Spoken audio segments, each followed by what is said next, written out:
दहेज प्रथा पर कहानी। एक सुंदर सी कन्या अनामिका कॉलेज में अपना ग्रेजुएशन पूरा करती है। तभी उसकी मुलाकात एक लड़के राहुल से होती है। राहुल भी बहुत स्मार्ट और माता पिता का आज्ञाकारी बेटा है। दोनों एक दूसरे को पसंद करने लगते हैं। दोनों का ग्रेजुएशन पूरा होता है। राहुल अपने शहर में जॉब करने लगता है और लड़की भी एक अच्छी जॉब कर रही है। दोनों ने निर्णय लिया कि अब माता पिता से शादी की बात करने का वक्त आ गया है। लेकिन परेशानी यह है कि दोनों की कास्ट अलग अलग है। अनामिका ब्राह्मण है और राहुल राजपूत।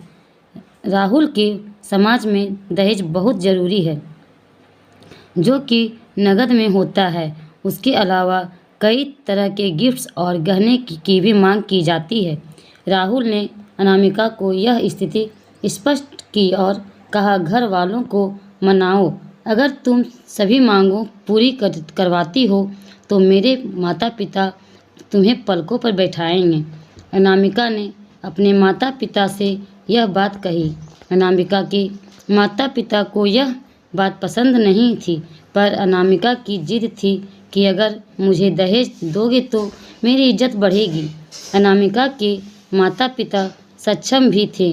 बिना मांगे भी अनामिका को बहुत कुछ दे सकते थे, पर उन्हें इस दहेज की मांग करने वाले लोग पसंद नहीं आ रहे थे। लेकिन माता पिता अनामिका की खुशी चाहते थे।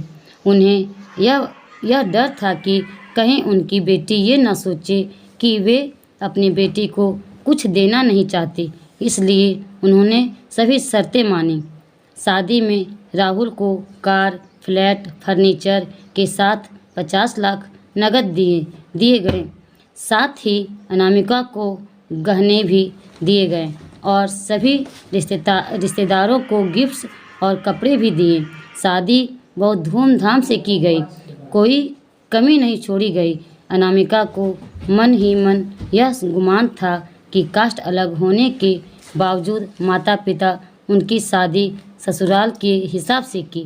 अनामिका को विश्वास था कि उसे बेटी बनाकर रखा जाएगा, उसे वही प्यार दिया जाएगा जो उसके माता पिता ने दिया, क्योंकि उसने अपने ससुराल का मान रखा है।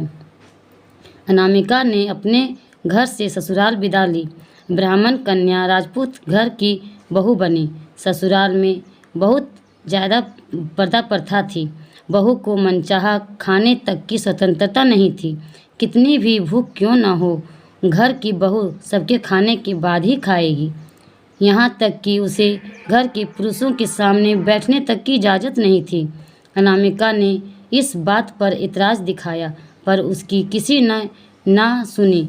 राहुल ने भी यह बोलकर मुंह फेर लिया कि यह तो परंपरा है। अनामिका को जो गुमान था वो धरा की धरा रह गया। उसे अपने माता पिता की बात याद आई। जब उन्होंने समझाया था तो वह उनसे बहुत लड़ी थी। उसने ससुराल में बात करने का फैसला किया। अनामिका ने अपने सास ससुर और पति से बात की, लेकिन उन्होंने नहीं सुनी और अनामिका झगड़ने लगी। उसे जिस लाए हुए दहेज पर घमंड था वह चूर चूर हो गया। अनामिका को माता पिता से बात करने में भी शर्म महसूस हो रही थी और इसी कश्मकश में एक दिन अनामिका ने अपने आप को ख़त्म कर दिया। माता पिता को जब यह पता चला तो उन्हें अपनी गलती का एहसास हुआ कि वक्त रहते समझा होता तो बेटी साथ होती। जो लोग दहेज पर बेटे की शादी करते हैं उनकी सोच हर तरह से छोटी होती है। जो बेटे को नीलाम कर सकते हैं वो किसी और की बेटी को अब कैसे अपनी बेटी बना सकते थे। दहेज कभी खुशियों की चाबी नहीं बन सकता। यह बात सभी को समझनी होगी। इस दहेज प्रथा की कहानी में आपने पढ़ा होगा कि माता पिता ही नहीं, लड़की की सोच भी दहेज को सपोर्ट करती थी। कई बार लड़कियों को दहेज का गुमान हो जाता है, पर जो लोग लोभी होते हैं वो कभी अच्छे नहीं हो सकते। यह बात सबको समझने की ज़रूरत है। कहानियाँ जीवन में बहुत मायने रखती है। कई बार बड़ी से बड़ी डिग्री भी ज्ञान नहीं देती और एक छोटी सी कहानी जीवन बदल देती है। शिक्षाप्रद कहानियों को आधार बनाकर अपने बच्चों को जीवन का सच्चा ज्ञान